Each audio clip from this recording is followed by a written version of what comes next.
vous êtes-vous jamais demandé pourquoi nous achetions les choses que nous achetons? Spoiler, ce n'est pas rationnel. Depuis quelques années, je m'intéresse au growth marketing.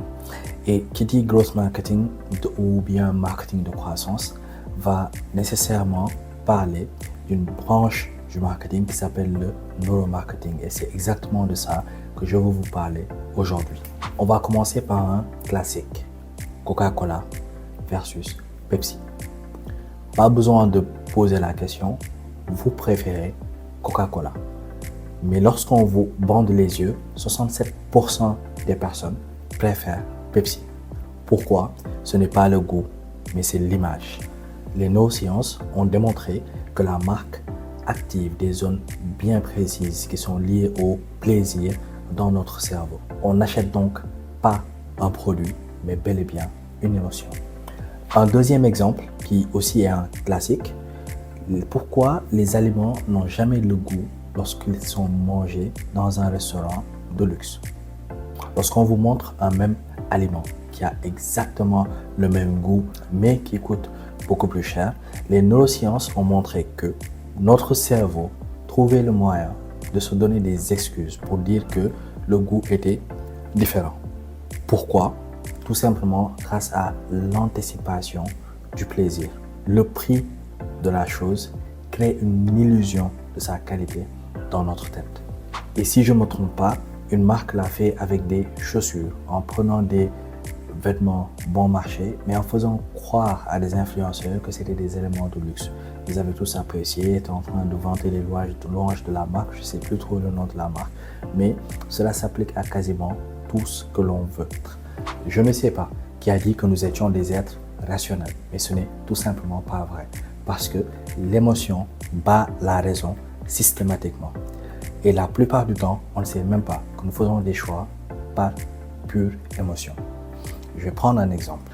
Lorsqu'on vous dit qu'il y a une cause dans une région d'Afrique où lorsque vous donnez, vous pouvez sauver 7 millions d'enfants, 3 millions d'enfants, on est moins sensible à cela qu'au fait de venir et nous dire il y a cette petite fille qui s'appelle Rokhaya, qui se trouve au fin fond de l'Éthiopie et qui a besoin de notre aide.